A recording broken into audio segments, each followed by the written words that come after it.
আমরা কেন আল্লাহকে দেখতে পাই না? মানুষের পক্ষে কি আল্লাহকে দেখা সম্ভব? আসসালামু আলাইকুম ওয়া রাহমাতুল্লাহ।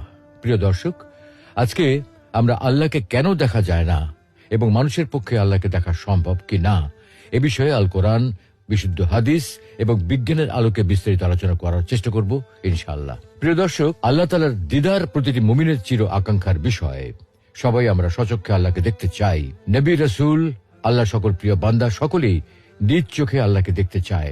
যে আল্লাহর জন্য এত সিজদা, এত আনুগত্য, এত ভালোবাসা, সেই আল্লাহকে না দেখতে চায় কে? তাই মুসা আলাইহিস সালাম নিজ চোখে আল্লাহকে একটি বার দেখার আকুতি জানিয়েছিলেন। কিন্তু মুসা আলাইহিস সালামের মতো জলিলুল কদর রাসূলের পক্ষে আল্লাহকে দেখা সম্ভব হয়নি। আমাদের প্রিয় নবী মুহাম্মদ সাল্লাল্লাহু আলাইহি ওয়াসাল্লামের অন্তরেও আল্লাহকে দেখার ভীষণ আকুতি ছিল, কিন্তু সাইয়্যিদুল আম্বিয়ার পক্ষেও আল্লাহকে দেখা সম্ভব হয়নি। বস্তুত দুনিয়াতে কারো পক্ষেই আল্লাহকে দেখা সম্ভব নয়।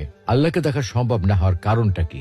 প্রিয় দর্শক, এই পৃথিবী এবং মহাবিশ্বে বাস্তবে যা কিছু আছে, যে সকল পদার্থ এবং শক্তি আছে, যেগুলোর অস্তিত্ব বাস্তবে বিদ্যমান আছে, আমরা কিন্তু সেগুলোর সবকিছু চোখে দেখি না।